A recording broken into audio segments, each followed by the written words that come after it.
way. She's going to get it done. She was a great second lady, and I know she'll make a great first lady for this nation.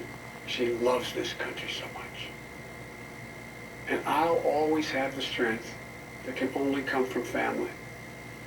Hunter, Ashley, all our grandchildren, my brothers, my sister, they give me courage. They lift me up. While he's no longer with us, Bo inspires me every day. Bo served our nation in uniform. A year in Iraq, a decorated Iraqi war veteran. So I take very personally the profound responsibility of serving as Commander-in-Chief. I'll be a president who will stand with our allies and friends and make it clear to our adversaries the days of cozying up to dictators is over. Under President Biden, America will not turn a blind eye to Russian bounties on the heads of American soldiers.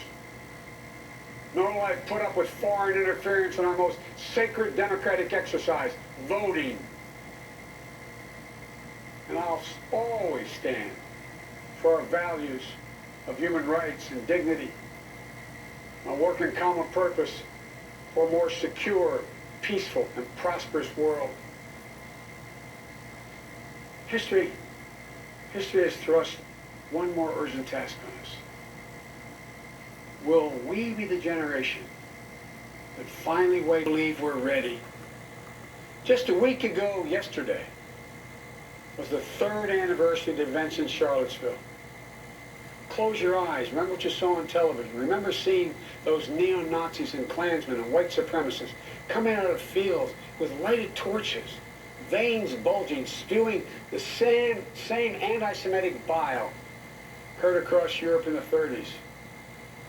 Remember the violent clash that ensued between those spreading hate and those with the courage to stand against it. And remember what the president said when asked?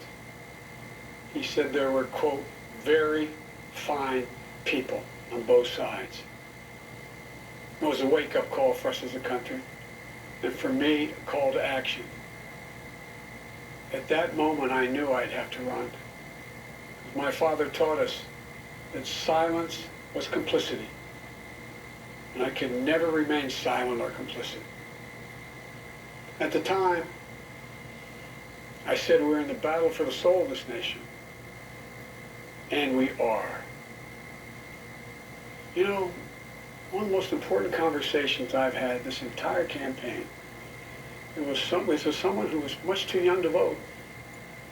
I met with 6-year-old Gianna Floyd the day before her daddy, George Floyd, was laid to rest. She's an incredibly brave little girl.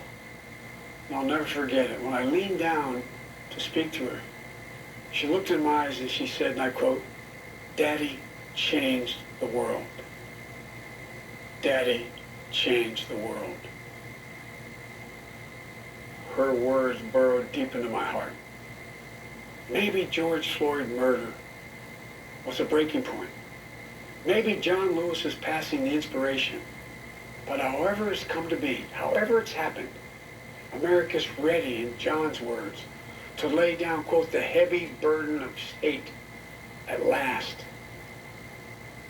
and to end the hard work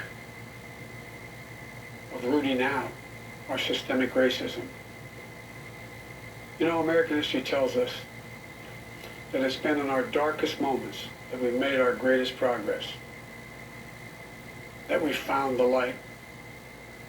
In this dark moment, I believe we're poised to make great progress again, and we can find the light once more.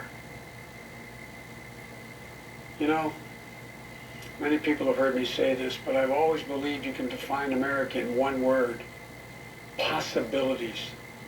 The defining feature of America, everything is possible. That in America, everyone, and I mean everyone, should be given an opportunity to go as far as their dreams and God-given ability will take them. We can never lose that. In times as challenging as these, I believe there's only